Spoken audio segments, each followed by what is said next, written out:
Hoje nós vamos encerrar então uma série de mensagens no título A Teologia da Bacia com a Toalha, no Evangelho de João, capítulo 13, do versículo 1 ao versículo 11. O Evangelho de João, capítulo 13, do versículo 1 ao versículo 11. Diz assim a palavra de Deus: Ora, antes da festa da Páscoa, sabendo Jesus que era chegada a sua hora de passar deste mundo para o Pai, tendo amado os seus que estavam no mundo, amou-o até o fim. Durante a ceia, tendo já o diabo posto no coração de Judas Iscariotes, filho de Simão, que traísse a Jesus, sabendo que este que o Pai tudo confiara às suas mãos, e que ele viera de Deus e voltava para Deus, levantou-se da ceia, tirou a vestimenta de cima, e tomando uma toalha, cingiu-se com ela. Depois deitou a água na bacia e passou a lavar os pés aos seus discípulos e a enxugar-los com a toalha com que estava cingindo. Aproximou-se, pois, de Simão Pedro e este lhe disse: Senhor, tu me lavas os pés a mim? Respondeu-lhe Jesus: O que eu faço não sabes agora, compreendê-lo-ás depois. Disse-lhe Pedro: Nunca me lavarás os pés. Respondeu-lhe Jesus: Se eu não te lavar, não tem partes comigo. Então Pedro lhe pediu: Senhor, não somente os pés, mas também as mãos e a cabeça. Declarou-lhe Jesus: Quem já se banhou não necessita de lavar senão os pés. Quanto aos mais, está todo limpo. Ora, vós estáis limpos, mas não todos, pois ele sabia quem era o traidor. Foi por isso que disse: Nem todos estáis limpos. Nós aprendemos durante essa série de mensagens atitudes. Nós aprendemos com Jesus atitudes que mudam radicalmente a nossa forma de se relacionar com o próximo. Algumas atitudes que nós olhamos. Hoje nós veremos a última.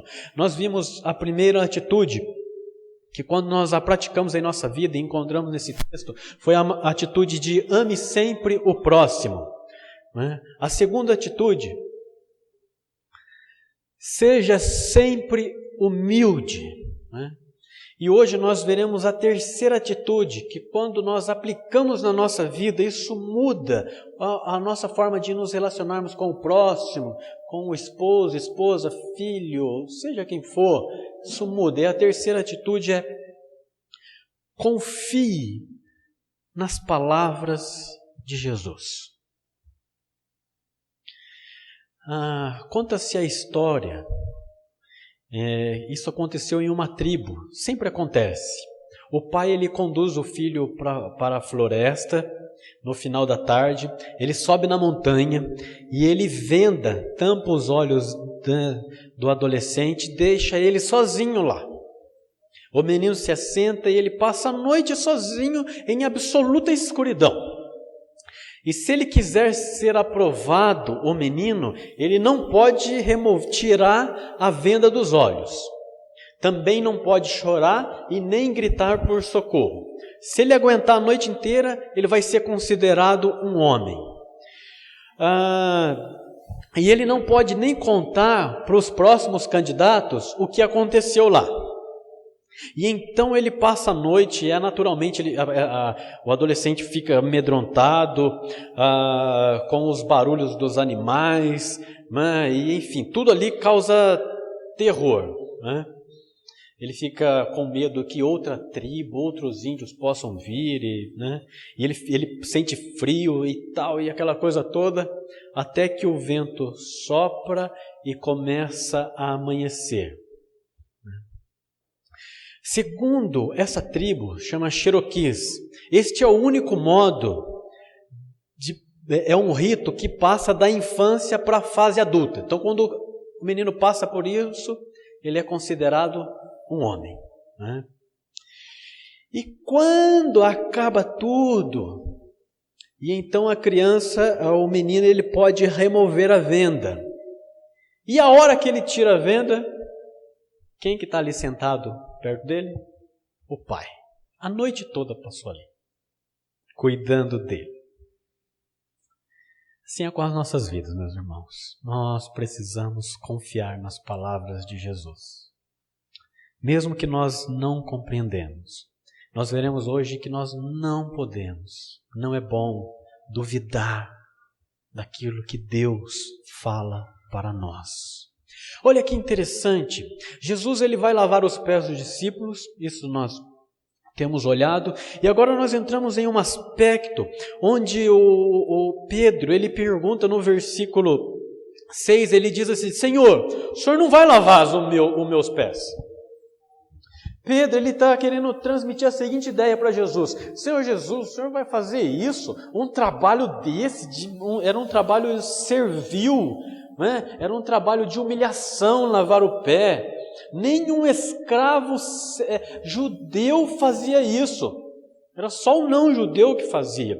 E então ele tentou colocar uma interrogação naquilo que Deus queria realizar. Tem uma frase que diz assim, acredite em suas crenças e duvide de suas dúvidas. Não cometa o erro de duvidar de suas crenças e acreditar em suas dúvidas. Jesus então ele traz a seguinte explicação para Pedro no versículo 7. Ele diz assim, você não compreende o que eu estou fazendo agora, mas mais tarde você vai entender. Você vai entender que, na verdade, essa lavagem exterior do seu pé significa uma lavagem no seu coração e uma limpeza dos pecados que está no coração. Ele entenderia um pouquinho isso mais tarde. Mas neste momento da conversa, se Pedro acreditasse na palavra de Jesus, ele faria diferente. Ele faria, tá bom, senhor, o senhor vai lavar aí, lavo, eu não estou compreendendo o que o senhor está fazendo, mas já que o senhor está falando, então, vai fundo aí que eu confio no que o senhor está fazendo. Mas não foi isso que ele fez. O que ele fez? Ele não teve confiança em Jesus. Ele estava tão concentrado no que Jesus deveria fazer, ele estava obcecado, obstinado em impor, em colocar as formas que Jesus deveria fazer aquela lavagem, aquela limpeza, que ele faz a seguinte afirmação no versículo 8. Não, o senhor nunca vai lavar os meus pés. E agora, irmãos, ele faz uma pergunta, agora ele faz uma afirmação para Jesus. Que isso, Senhor? O Senhor é Deus, o Senhor vem para perdoar pecado, o Senhor está curando, o Senhor está fazendo tantas coisas aí, agora o Senhor vem com essa história de bacia, de toalha e de água, isso aí não está combinando com Deus. Isso não tem nada a ver.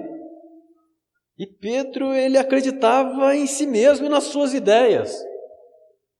Daí, bem, Pedro, você não acreditou no que eu disse, então é o seguinte, se eu não lavar os seus pés, você não tem parte comigo. Jesus, né?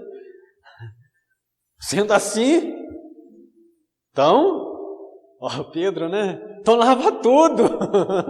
Então lava tudo. Até nesse momento ele quis ficar ensinando para Jesus como Jesus deveria fazer. Está percebendo, meus irmãos, como é uma pessoa que mesmo estando com Jesus, não acredita em Jesus? Caminhando com Jesus, do lado de Jesus, até concorda com algumas coisas com Jesus, mas mesmo ao concordar com Jesus, ele quer ditar algumas regras a mais que precisa ser feito. Daí, para encerrar, Jesus então, ele olha e ele olha para Pedro e diz assim, Pedro, quem já se banhou não necessita lavar senão só os pés. Por quê? Porque na cultura da época, a pessoa tomava um banho, né? Como a gente toma um banhinho para ir para uma festa, né? Então a gente toma um banhinho, só que chegando lá, tinha que lavar os pés. Lavando os pés já significava que estava limpo novamente o corpo. Então por isso que Jesus falou. Mas daí Jesus falou assim, Pedro, não é o seu caso. Mas tem um aí que precisa lavar tudo. que era Judas, né? É tão simples entender. É tão simples. Se lá no começo dessa história, Pedro tivesse falado assim, tá bom, Senhor, eu não estou entendendo nada que o Senhor está fazendo, mas eu creio no que o Senhor está fazendo, mesmo que pareça um absurdo para mim. Fique à vontade. Aí eu quero fazer algumas reflexões com os irmãos e alguns pensamentos. O que nós fazemos quando não entendemos o que Deus está fazendo?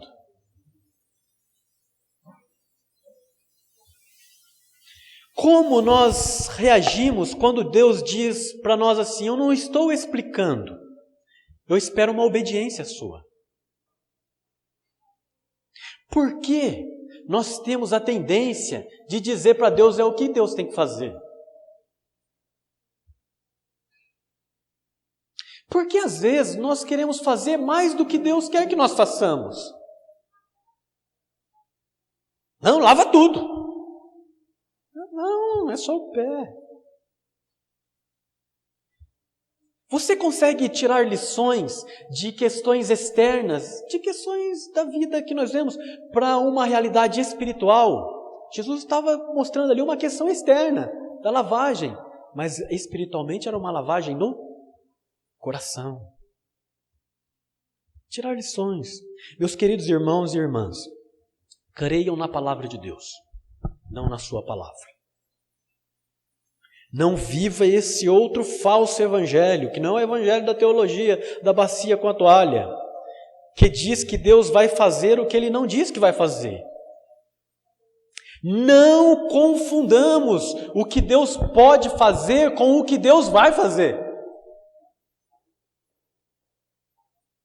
Deus pode realizar milagres, curas, Ele pode. Mas não necessariamente Ele vai fazer em todo o tempo. Pode, porque o que é impossível para o homem é possível para Deus. Não confunda os seus desejos com o propósito de Deus para a sua vida. Acreditar na palavra de Deus é diferente de acreditar na minha palavra que eu acho que é de Deus.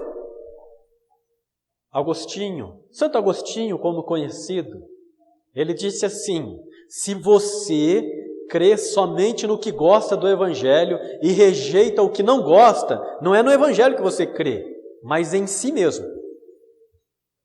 Tome cuidado, meus irmãos e minhas irmãs, com as empolgações espirituais. É bom, é saudável ser fervoroso espiritual, mas tome cuidado com esse negócio de igual Pedro, agora lava tudo. Não, agora eu canto, agora eu evangelizo, agora eu jejuo, agora eu faço isso, mas eu não acredito na palavra de Deus. Eu até faço, mas eu não acredito na palavra de Deus.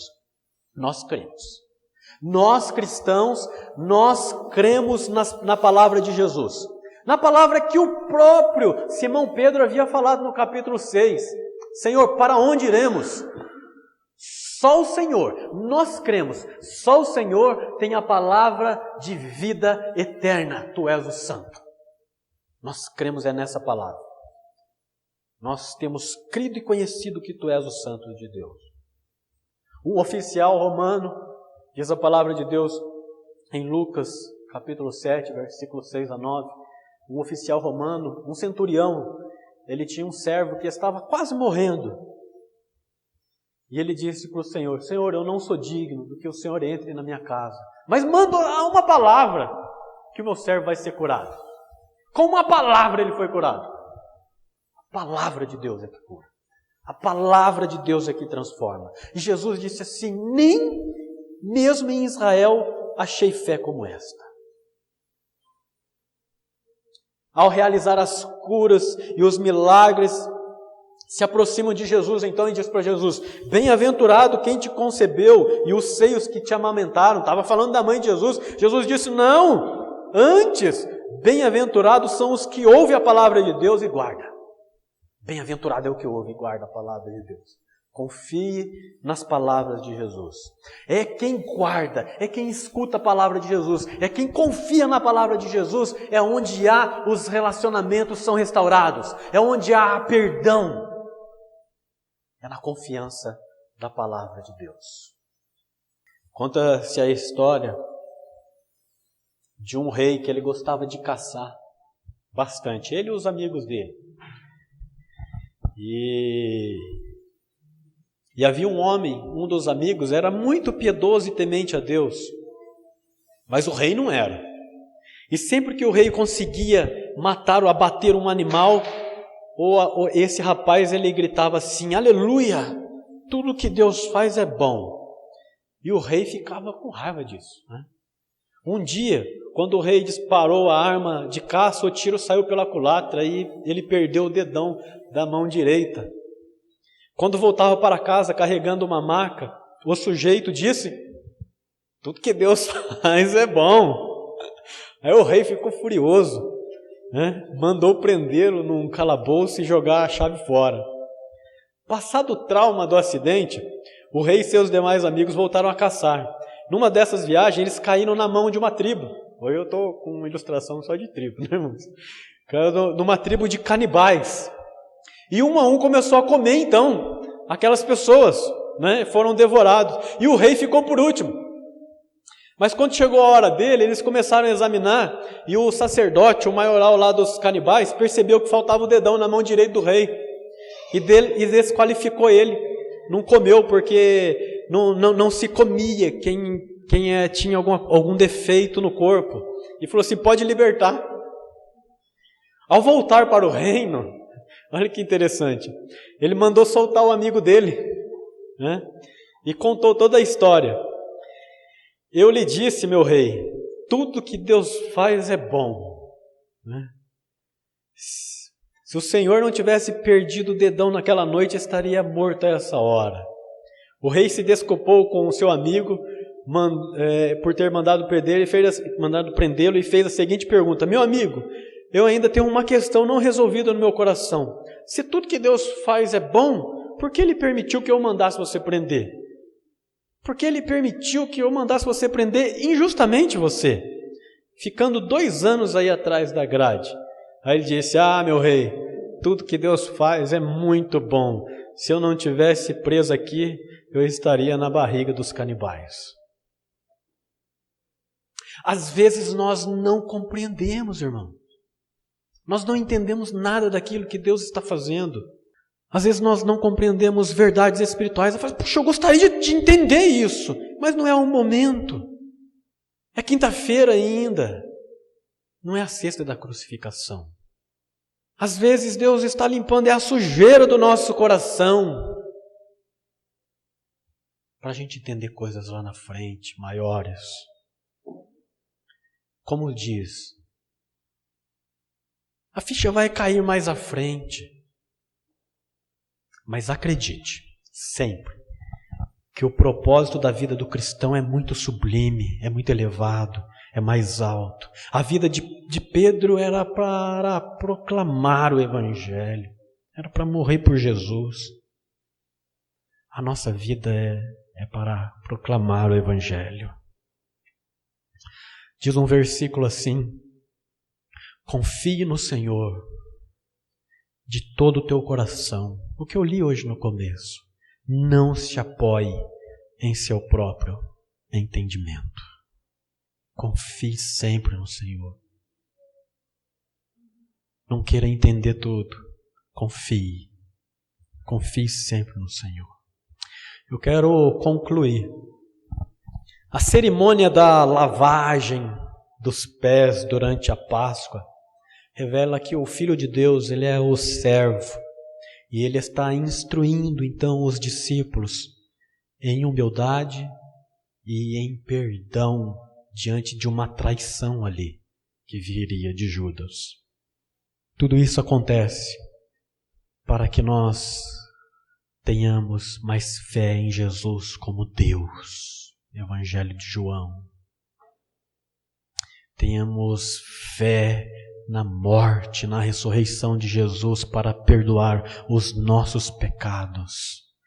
Isso é uma graça para a vida dos crentes. Eu quero encerrar, meus queridos, essa mensagem da teologia da bacia com a toalha. Assim como comecei.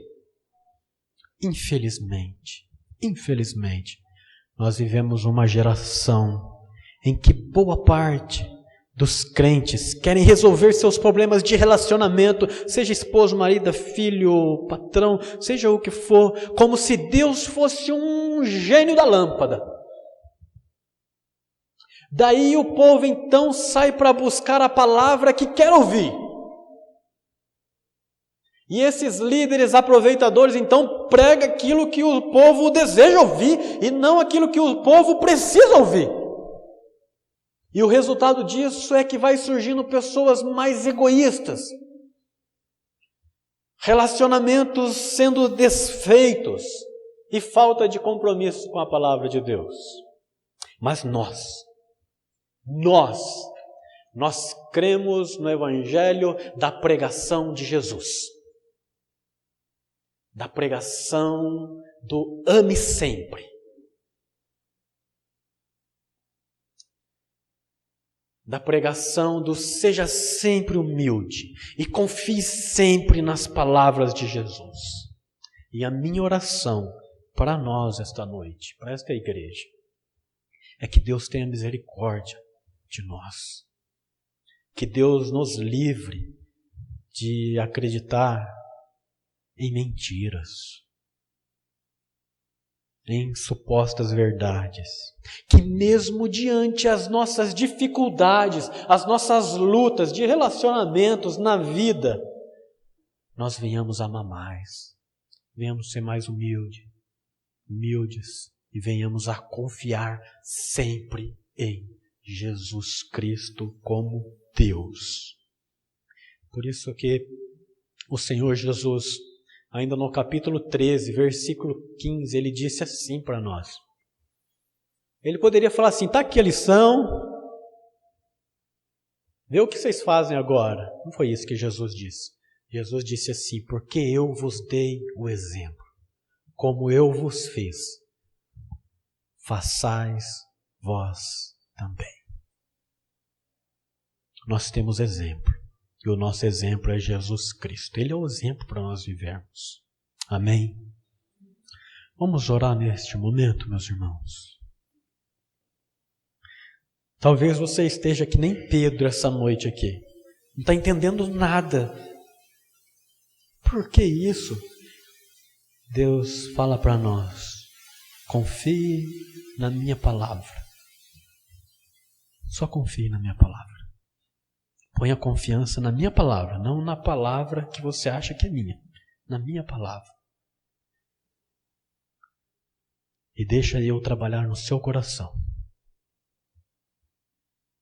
Porque tudo que Deus faz é bom.